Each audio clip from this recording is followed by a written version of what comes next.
अब टेक्स्ट का पेपर पढ़ना कैसे है, किस तरह से इसकी स्टडी करनी है, strategy, strategy to prepare for the text paper. उफ अल्लाह अल्लाह, तो ये मैं बताऊंगा बेटा। इसकी स्ट्रेटेजी ये है कि मेरी एक बुक है, सिर्फ छोटी सी बुक है, 425 के करीब पेजेस हैं उसके, सिर्फ छोटी सी बुक है बेटा। स्टडी बुक जो स्टडी टेक्स्ट है ना कैप्लान का, वो 1300 पेजेस का है। सही है, स्टडी हब पढ़ने जाओगे तो वो भी 1100-1200 पेजेस के ऊपर है। तो हमारी बुक में कितने पेजेस हैं? सिर्फ 425 पेजेस हैं। पूरी मेरी बुक अच्छी तरह से हम क्लास में तो सॉल्व करेंगे। यही बुक में सारी थ्योरी भी है, इसी बुक में सारी कैलकुलेशन भी है। सबसे पहले आपने कवर करनी है मेरी बुक, जो कि हम क्लास में कर रहे होंगे, साथ साथ करेंगे, ठीक है। इसी में क्वेश्चंस भी हैं, इसी में सिनेरियोज भी हैं, इसी में थ्योरी भी है, सब इसी में है। जब हमारी बुक का चैप्टर हम पूरा करेंगे तो फिर आप जाएंगे घर पे खोलेंगे क्या? Study hub. अब स्टडी हब को करना कैसे है ये भी मैं बताऊंगा। स्टडी हब में एक मसला है, आप स्टडी हब खोलेंगे ना, आपको नहीं समझ आएगा। स्टडी हब में कंप्लेन बच्चों की यह है कि सर कॉन्सेप्ट ओके होता है, सारे सवाल हो जाते हैं, स्टडी हब पढ़ते दिमाग खराब हो जाता है, पता नहीं वो क्या से क्या बोल रहा होता है, सवाल जो आपने बताए होते हैं जिस तरह किया होता है उसी तरह हो रहा होता है, लेकिन उसकी लैंग्वेज समझ नहीं आती। तो ये आपका फॉल्ट नहीं है, ये हमारे इंडिया, पाकिस्तान, बांग्लादेश, नेपाल के स्कूलिंग सिस्टम का फॉल्ट है। अगर आप ए लेवल्स वाले बच्चे होते ना, यो मैन यो, तो आप मुझे ये नहीं बोलते कि सर इसकी इंग्लिश समझ नहीं आ रही। मसला है अपने हैं पीले स्कूल वाले, ठीक है। अभी ए फॉर एलिफेंट पढ़ने वाली हमारी कौम है, तो नहीं समझ आता भाई। फैक्ट है। अब हमें तो टेक्स्ट परसेंटेज में पास करना है भाई, तो तरीका हम बताएगा। तो स्टडी हब की रीडिंग नहीं करना। क्या बोला? स्टडी हब की रीडिंग, मैं वो इकलौता टीचर हूं जो कह रहा है स्टडी हब रीड नहीं करना। फिर क्या करना है? स्टडी हब लिखा क्यों है आपने यहाँ पे? तो मैं बता रहा हूं बेटा, सबर रख, इमाम के पीछे चल, होशियारी नहीं कर। पहले आपने मेरी बुक पूरी कवर करनी है मेरे साथ क्लास में। जब मेरी बुक से चैप्टर पूरा होगा मैं खुद बताता हूं कि ये वाला चैप्टर हो गया। तो स्टडी हब पे जाना है। स्टडी हब में लेफ्ट साइड पे कुछ ऑप्शंस हैं, कुछ लिंक्स हैं। वहां पे एक लिंक है, मैं लिख रहा हूं, प्रैक्टिस सेक्शन। आपने प्रैक्टिस सेक्शन पे आना है। उसमें अराउंड 200 प्लस क्वेश्चंस हैं। कितने हैं? ये 200 प्लस क्वेश्चंस में 150 के करीब एमसीक्यूज हैं, ओटीक्यूज हैं, और थोड़े से क्या हैं? सीआरक्यूज हैं। हमने स्टडी हब की रीडिंग करके अपनी जिंदगी, अपनी इंग्लिश को टेस्ट नहीं करना है। सही है। हाँ, कोई ऐसा बच्चा है जिसकी इंग्लिश बिल्कुल चौकस किस्म की इंग्लिश है, सही है, यो मैन यो, तो वो स्टडी हब रीड करे, कोई वांधा नहीं, कोई प्रॉब्लम नहीं, और उसकी कंप्लेन भी नहीं होगी कि सर मुझे स्टडी हब की इंग्लिश समझ नहीं आती। वो उनका प्रॉब्लम नहीं होता।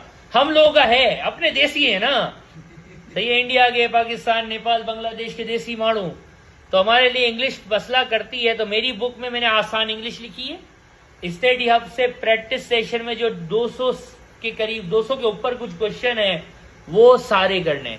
उसमें ज्यादातर एमसीक्यूज, ओटीक्यूज हैं, और थोड़े से क्या हैं? सीआरक्यूज। तो सीआरक्यूज कम है, इसलिए तीसरा लेवल है कैप्लान की किट का। बस 3 चीजें, मेरी बुक, स्टडी हब का क्या?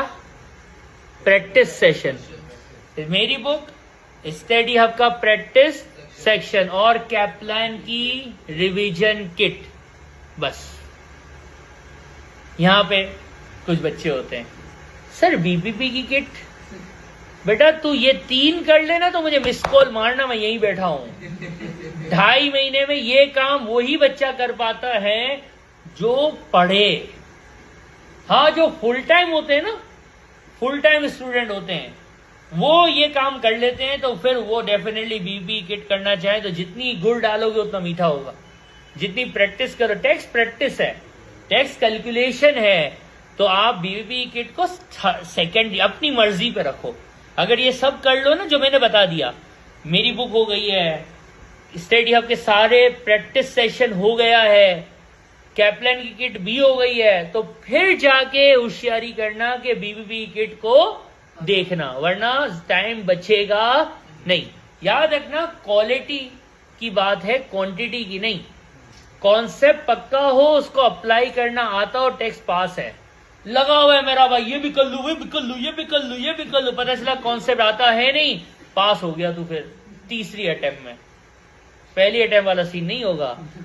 ऐसे स्टूडेंट हैं, लोग जानते हैं, क्लासे लेके बगैर कुछ ज्यादा एफर्ट्स के भी पास होते हैं। बात वही है, आपने रोज का काम क्या करना है, रोज करना है। मैं एक बात कह रहा हूं, कैप्लन की किट अगर आप मेरे साथ चलोगे, रोज का रोज पढ़ोगे, जो होमवर्क में दूंगा, तो पिछली अटेम्प्ट जो गुजरी है अभी मार्च 2026 वाली, कैप्लन की किट में 75 क्वेश्चन है, 60 सवाल मैंने क्लास में करा दिए थे, 60 बचे थे पीछे 15। अगर वही कर पाया था जो साथ चला था, जब जो मैं बोल रहा था वो करता रहा था, और जो साथ नहीं चला वो बच्चा फिर आखिरी में होता है, सर 10 सवाल मार्क करवा देना सर, कोई से 10 सवाल कर लूं और पूरा सिलेबस हो जाए ना सर। तो बेटा फिर तीसरी अटेम्प्ट है, पहली अटेम्प्ट भूल जा। हाँ, ये है माँ की दुआ, माँ के चरणों में बैठ जा, माँ दुआ देगी तो हो सकता है कि 10 दिन में पढ़ के भी पेपर पास हो जाए। ऐसे भी होते हैं, लेकिन हर किसी की लक इतनी जबरदस्त नहीं होती, और हर किसी की माँ उससे इतना खुश भी नहीं होती, ठीक है, क्योंकि उसने अपने बच्चों की माँ से या अपने होने वाले बच्चों की होने वाली माँ की बहुत बदवाएं ली होती हैं, पोटेंशियल वाइफ की या हो चुकी वाइफ की, तो फिर अपनी माँ की दुआएं थोड़ा सा काम नहीं कर रही होती। तो बेटा दुआओं पे तो हमारा ईमान है, लेकिन दुआओं के साथ क्या करनी है, ये स्ट्रेटजी जो लिखी है ना, ये जो अभी मैंने लिखा है ना यहाँ पे, इसको क्या करना है, फॉलो करना है। तो फर्स्ट अटेम्प्ट होगी, वरना बल बल बल तीसरी होगी, ठीक है। तो ये एग्जाम पास करने का छोटा सा तरीका है कि तैयारी कैसे करनी है, और इस पे चलोगे तो इंशाल्लाह पास हो जाएगा।